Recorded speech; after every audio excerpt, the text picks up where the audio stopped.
भद्रं कर्णेभिः देवाः भद्रं पश्येमाक्षभिर्यजत्राः श्रीरङ्गैः सुष्ठुवागुंसस्तनोभिः व्यसेम देवहितं यदायुः स्वस्ति न इन्द्रो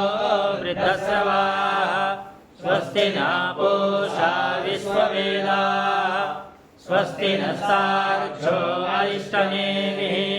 स्वस्ति नो बृहस्पतिर्दधातु ॐ शान्ति शान्ति शान्तिः। ॐ नमस्ते गणपतये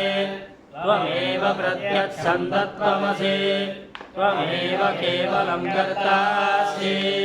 त्वमेव केवलं भक्तासि त्वमेव केवलं भक्तासि त्वमेव सर्वं खलमिदं ब्रह्मासि त्वं साक्षादात्मासि नित्यम् ऋतं वच्मि सत्यं वच्मि अवत्वं माम् अवभक्तारम् अवश्रोतारम्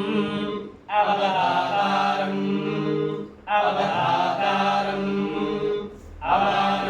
अवानोदानवशिष्यम् अवपश्चातात् अवपुरस्तात् अवोत्तरात् अवदक्षिणात् अवशोर्ध्वात् अवाधरात् सर्वतो मां पाहि पाहि समन्तात् त्वं वाङ्मयस्त्वं चिन्मयः त्वमानन्दमयस्त्वं ब्रह्ममयः त्वं सच्चिदानन्दानुलीयोऽसि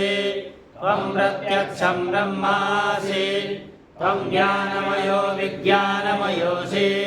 सर्वं जगदिदं तत्तो जायते सर्वं जगदिदं तत्तो तिष्ठति सर्वं जगदिदं त्वयि लयमेष्यति सर्वं जगदिदं त्वयि प्रत्येति त्वं भूमिरापो नलो निलो नभः त्वं चत्वारि वाक्पदानि त्वं गुणत्रयातीतः त्वं वस्त्रात्रयातीतः त्वं देहत्रयातीतः त्वं कालत्रयातीतः त्वं मूलाधारस्थितोऽसि नित्यं त्वं शक्तित्रयात्मकः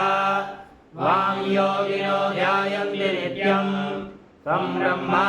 त्वं विष्णुस्त्वं रुद्रस्त्वं इन्द्रस्त्वमग्निस्त्वं वायुस्त्वं सूर्यस्त्वं चन्द्रमास्त्वं ब्रह्मवोर्वस्सरो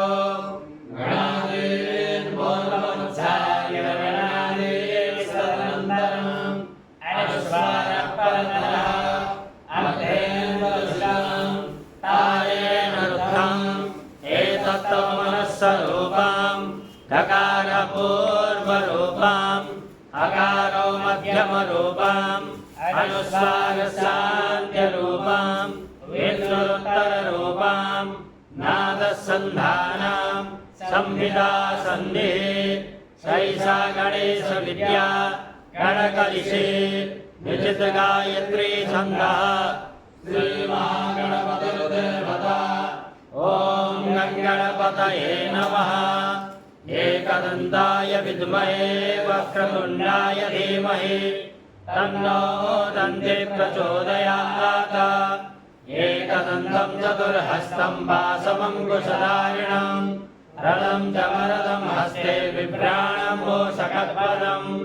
रक्तं लम्बोदरं शूर्पकर्णकं रक्तवाससं रक्तगन्धानुलिप्ताङ्गं रक्तपुष्पे सुपूजितम् भक्तानुगम्यनं देवं जगत्कारणमच्युताम् आविर्भूतं च सृष्टादौ प्रकृते पुरुषात् परम् एवं ध्यायति यो नित्यं स योगी योगिनाम्बरः